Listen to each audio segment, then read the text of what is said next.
Hello students, welcome to Jyoti Classroom. আজি তোমালোকৰ কাৰণে লৈ আহিছো এটা পুনৰ নতুন ভিডিঅ' আৰু আজিৰ এই ভিডিঅ'টোৰ মূল টপিক মই তোমালোকৰ কাৰণে বাছি লৈছো suffix and prefix অৰ্থাৎ suffix আৰু prefixৰ ওপৰত আজিৰ ভিডিঅ'টো মই তোমালোকৰ বাবে লৈছো প্ৰথম ভিডিঅ'টো মই তোমালোকক prefixৰ ওপৰত কৈছো অৰ্থাৎ উপসৰ্গৰ ওপৰত আশা কৰো তোমালোকে নিশ্চয় এই ভিডিঅ'টোৰ জৰিয়তে কিছু তোমালোকৰ প্ৰেফিক্সৰ ওপৰত কনসেপ্ট হয়তো তোমালোকে পাবা বুলি মই আশা কৰিছো গতিকে তোমালোকে যদি মোৰ এই ভিডিঅ'টো ভাল পোৱা তেতিয়াহ'লে তোমালোকে প্লিজ সাবস্ক্ৰাইব কৰিবা লাইক কৰিবা কমেন্ট কৰিবা আৰু শেয়াৰ কৰিবলৈ নাপাহৰিবা আৰু কাষত থকা বেল আইকনটো ক্লিক কৰি ল'বা আহি থকা নতুন নতুন ভিডিঅ'সমূহ পাবৰ বাবে লেটস ষ্টাৰ্ট দা ক্লাছ ছাত্ৰ ছাত্ৰীসকল আজি তোমালোকৰ কাৰণে এটা পুনৰ গ্ৰামাৰৰ নতুন টপিক লৈ আহিলো আৰু আজি টপিকটো আসলতে মই লৈছো প্ৰেফিক্স আৰু সাফিক্সৰ ওপৰত আজি ভিডিঅ'টো মই প্ৰস্তুত কৰিছো এতিয়া হাসন আজি মোৰ ভিডিঅ'টো প্ৰেফিক্স আৰু সাফিক্সৰ ওপৰত ডিসকাস কৰো এতিয়া প্ৰথমতে মই প্ৰেফিক্সৰ ওপৰত আজি তোমালোকক মই কিছু বুজাই দিবলৈ এটা চেষ্টা কৰিছো এটা প্ৰেফিক্স ইয়াকে অসমীয়াত কোৱা হয় উপসৰ্গ গতিকে প্ৰেফিক্স বুলি কওঁতে আমি প্ৰথমতে জানিব লাগে বা বুজিব লাগে হোৱাট ইজ প্ৰেফিক্স প্ৰেফিক্সটো কাক কয় এটা লেখা আছে prefix is a letter or a group of letters added to the beginning of a word to form another word with a different meaning তারপরে আনটা ডেফিনেশনটো আমি কব পাৰো যে prefix is added at the beginning of the root word or base word অর্থাৎ এটা মূল শব্দৰ আগত যেতিয়া আমি কিছুমান লেটাৰ বা গ্ৰুপ অফ লেটাৰ লগাই পেলাই আমি যেতিয়া ওয়াৰ্ডটো গঠন কৰো বা এটা নতুন অংশ আমি যোগ দিও যিটোৱে আসলতে শব্দটোৰ অৰ্থটো সম্পূৰ্ণ সলনি কৰি পেলাই তাকে সাধাৰণ অৰ্থত আমি কি বুলি কওঁ প্ৰেফিক্স বুলি কোৱা হয় আসলতে এটা ৰুট ওয়াৰ্ডৰ আগত যেতিয়া আমি কিছু শব্দ এটাৰ প্ৰথমতে যেটা যোগ দিয়া অংশ শব্দৰ অংশ সেইটোকে সাধাৰণ অৰ্থত আমি প্ৰেফিক্স বুলি ক'ব পাৰো গতিকে এই কাৰণ লিখা আছে prefix is a letter or a groups of letters বুলি কোৱা হৈছে আৰু ইয়াক যেটা অসমীয়াত আমি কওঁ উপসৰ্গ গতিকে উপসৰ্গ হৈছে শব্দ বা মূল শব্দ অৰ্থাৎ ৰুট শব্দ এটাৰ প্ৰথমতে যোগ দিয়া শব্দৰ অংশ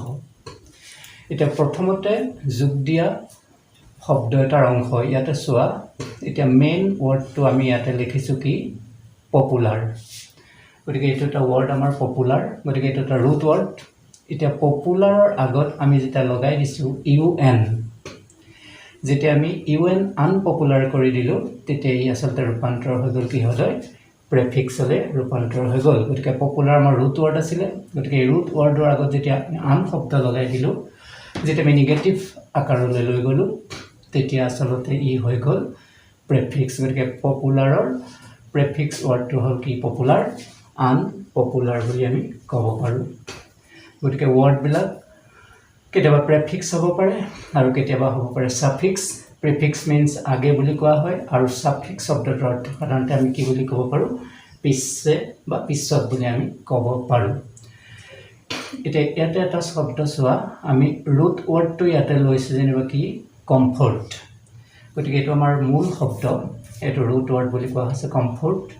গতিকে এই কমফৰ্টটো যেতিয়া আমি প্ৰেফিক্সলৈ ৰূপান্তৰ কৰিম বা চেঞ্জ কৰিবলৈ যাম তেতিয়া আমি কমফৰ্টটো যেতিয়া আমি প্ৰিফিক্স কৰিবলৈ যাম বা উপসৰ্গ লগাই যেতিয়া আমি চেঞ্জ কৰিবলৈ যাম তেতিয়া আমি ক'ব পাৰিম কি বুলি আন কমফৰ্ট বুলি লগাই দিম অৰ্থাৎ un লগোৱা কাৰণে এটো আমাৰ প্ৰিফিক্সলৈ ৰূপান্তৰ হৈ গল অৰ্থাৎ ই নেগেটিভ আকাৰলৈ পৰিৱৰ্তন হৈ গল আৰু সেই একেটা ৰুট ওয়াৰ্ডকে যেতিয়া আমি সাফিক্স অলে পৰিৱৰ্তন কৰিলো তেতিয়া কমফৰ্ট ৰুট ওয়াৰ্ডটো যেতিয়া আমি সাফিক্স অলে পৰিৱৰ্তন কৰি দিলো তেতিয়া হৈ গল কি কমফৰ্টেবল অৰ্থাৎ লাষ্টত কি যোগ হৈ আছে a b l e এই a b l e যেতিয়া আমি লগাই দিলো কি তেতিয়া আসলতে কি হলে ৰূপান্তৰ হৈ গল সাফিক্সলৈ ৰূপান্তৰ হৈ গ'ল গতিকে প্ৰেফিক্স আৰু সাফিক্স কৰিবলৈ যাওঁতে আমি আচলতে কিহৰ ওপৰত বিশেষকৈ আমাৰ জ্ঞান থাকিব লাগে আমাৰ নাউনৰ ওপৰত আমাৰ জ্ঞানটো থাকিব লাগে তাৰোপৰি ভাৰ্বৰ ওপৰত আমাৰ জ্ঞান থাকিব লাগে তাৰোপৰি এডভাৰ্বৰ ওপৰত আমাৰ জ্ঞান থাকিব লাগে আৰু লগতে এডজেক্টিভৰ ওপৰত কিছু জ্ঞান থাকিব লাগে মই নেক্সট ভিডিঅ'ত সেই নাউন ভাৰ্ব এডভাৰ্ব এডজেক্টিভৰ যিখিনি ৰুল আছে সেই ৰুলখিনি মই তোমালোকক দিবলৈ চেষ্টা কৰিম আজি মই তোমালোকক যিটো জেনেৰেল কনসেপ্ট যিটো সাধাৰণ কনসেপ্ট প্ৰেফিক্সৰ সেই কথাখিনি আজি ভিডিঅ'টোৰ জৰিয়তে মই তোমালোকক দিবলৈ চেষ্টা কৰিছোঁ আশা কৰোঁ তোমালোকে নিশ্চয় বুজি পাবা গতিকে এইটো চোৱা now form the opposite of the words by adding the prefix with example গতিকে মই এটা কিছু এক্সাম্পল সহ কিছু লেটাৰ বা বৰ্ণমালা লৈ গৈছোঁ লগতে মিনিংসমূহ মই এটা ডিছকাছ কৰিছোঁ এই নম্বৰতে লৈছোঁ ইউ এন আন অৰ্থাৎ আন লগাই যেতিয়া আমি এটা মূল শব্দক আমি যেতিয়া প্ৰেফিক্সলৈ ৰূপান্তৰ কৰিবলৈ যাম তেতিয়া আমি ইউ এন লগাই আমি ইয়াক নিগেটিভ আকাৰত আমি প্ৰেফিক্সলৈ ৰূপান্তৰ কৰিব পাৰোঁ এতিয়া ইউ এন লগাই আমি কেতিয়াবা লিখিব পাৰোঁ আনহেপি কেতিয়াবা লিখিব পাৰোঁ আনকভাৰ্ড কেতিয়াবা লিখিব পাৰোঁ আননোন কেতিয়াবা লিখিব আনফ্ৰেণ্ডলি কেতিয়াবা লিখিব পাৰোঁ আনফিনিছড আৰু কেতিয়াবা লিখিব পাৰোঁ আনৰিয়েল আৰু কেতিয়াবা লিখিব পাৰোঁ আনলক কেতিয়াবা লিখিব পাৰোঁ আনছেফ এই ধৰণে আমি লিখিব পাৰোঁ ইউ এন লগাই আমি নিগেটিভ কৰিব পাৰোঁ unhappy uncover unknown unfriend unfinished unreal unlock unsafe ঠিক সেইদৰে 2 নম্বৰত আমি লগাব পাৰোঁ আৰ ই এতিয়া আৰ ই শব্দটোৱে সদায় অসমীয়াত কি মিনিং বুজায় যে পুনৰাই কৰা বা পুনৰ কৰা এতিয়া আৰ ই লগাই যেতিয়া আমি প্ৰিফিক্স কৰিবলৈ যাম আমি কেনেকৈ লগাব পাৰিম চোৱা ইয়াতে আৰ ই লগাই কৰিছোঁ কলটোৰ আগত আমি যেতিয়া আৰ ই লগাই দিছোঁ ৰিকল হৈ গৈছে তেনেকৈ ৰাইটটো ৰুট ৱৰ্ড তাৰ আগত আৰ ই লগাই দিছোঁ আমি তেতিয়া ৰাইট হৈ গৈছে তেনেকৈ অপেন ৰুট ৱৰ্ডৰ আগত লগাই অপেন কৰিছোঁ তেনেকৈ এণ্টাৰ আগত লগাই এণ্টাৰ কৰিছোঁ তেনেকৈ ৰিটাৰ্ণ তেনেকৈ ইলেকশ্যন ইত্যাদি এই ধৰণে আমি আৰ ই লগাই আমি সেই ধৰণে আমি প্ৰেফিক্সবিলাক ইয়াতে আমি কৰিব পাৰিছোঁ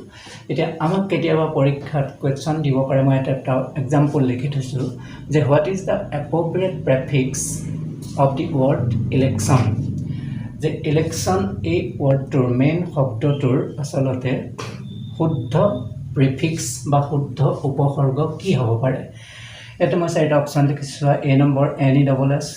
B number I N C number U N D number R E গতিকে ইলেকশ্যনটো যেতিয়া আমি প্ৰেফিক্সলৈ ৰূপান্তৰ কৰি দিম মই ইয়াতে লিখিছোঁ আৰ ই লগাই আমি কিছু শব্দ প্ৰেফিক্সলৈ ৰূপান্তৰ কৰিব পাৰোঁ recall rewrite reopen ৰিএণ্টাৰ return election গতিকে চাই লোৱা যে ইলেকশ্যনটো যেতিয়া আমি প্ৰেফিক্সলৈ ৰূপান্তৰ কৰিব পাৰিম তেতিয়া আমি ইয়াৰ এপ্ৰপ্ৰিয়েট ৱৰ্ডটো আমি কি লগাই কৰিব পাৰিছোঁ যে আৰ ই লগাই আমি কৰিছোঁ গতিকে এতিয়া শুদ্ধ অপশ্যন হ'ল আমাৰ কোনটো ডিটো গতিকে এই ধৰণে আমাৰ পৰীক্ষাত কুৱেশ্যনবিলাক হ'ব পাৰে গতিকে তোমালোকে অলপ মন দি চাবা তোমালোকে নিশ্চয় কৰিব পাৰিবা ঠিক সেইদৰে চি নম্বৰত চোৱা ই এন লগাই আমি কেতিয়াবা প্ৰেফিক্স কৰিব পাৰোঁ ই এন শব্দটো কেতিয়াবা বৃদ্ধি কৰা বুজায় এনৰিচ এনলাৰ্জ এনজয় তাৰ নেক্সট আই এন লগাই আমি কৰিব পাৰোঁ ইয়াৰ অৰ্থ হ'ল না বুজায় বা নোহোৱা বুজায় এনেকৈ চোৱা ইনএক্টিভ ইনকাৰেক্ট ইনচাফিচিয়েণ্ট ইনডাইৰেক্ট তাৰ নেক্সট আই এম লগাই কৰিব পাৰোঁ ইয়াৰ অৰ্থ না বা নোহোৱা বুজায়গৈ যেনেকৈ ইম্পচিবল ইনমেচিয়ৰ ইম্পেচিয়েণ্ট ইম্পলাইট আৰু ইমম'বাইল তেনেকৈ আই আৰ লগাই আমি কৰিব পাৰোঁ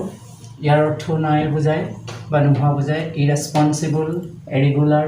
এৰেলিভেণ্ট ডিক'ড ডিকম্প'জ তাৰ নেক্সট ডি আই এছ লগাই আমি কৰিব পাৰোঁ ইয়াৰ অৰ্থ অপজিট বুজায় বা নোহোৱা বুজায় না বুজায় তেনেকৈ ডিছলাইক ডিছএপিয়াৰ ডিছৰেছপেক্ট ডিছচাৰ্জ ডিছএগ্ৰী ডিছকানেক্ট ডিছকমফৰ্ট ডিছকৰ্ড ইত্যাদি ডিছকৰ্ডৰ মিনিংটো আচলতে কি বুজায় যে ডিছএগ্ৰিমেণ্ট বিটুইন পিপুল বা ডিছছেটিছফাইড হ'ব পাৰে তাৰ next G number H number চোৱা অভাৰ লগাই আমি কেতিয়াবা ইয়াৰ অৰ্থ অতিৰিক্ত এতিয়া অভাৰ লগাই আমি প্ৰেক্টিছ কৰিব লগতে কি লিখিব পাৰোঁ চোৱা over confidence over duty over work over night over time overload overdose ঠিক সেইদৰে আই নম্বৰ আই এল বা ডি ই লগাই আমি কৰিব পাৰোঁ ইয়াৰ অৰ্থ হ'ল অপজিট যে এলিজিবল ইলিগেল ইলিটাৰেট ইলজিকেল ঠিক সেইদৰে MISS মিছ লগাই আমি কেতিয়াবা ইয়াৰ অৰ্থ হ'ল ৰং ভুল তেনেকৈ মিছগাইড মিছআণ্ডাৰষ্টেণ্ড মিছটেক মিছবিহেভিয়াৰ মিছকণ্ডাক্ট ঠিক নেক্সট সাব ইয়াৰ অৰ্থ হ'ল অধীন গতিকে সাবষ্টেচন সাব কমিটি সাবমেৰিন সাব ডিভিজন এনেকুৱা অৰ্থত আমি প্ৰিফিক্সবিলাক গঠন কৰিব পাৰোঁ ঠিক নেক্সট এণ্টি ইয়াৰ অৰ্থ হ'ল বিৰোধী anti social anti nuclear anti liberation antibiotic antidote anti clockwise anti ageing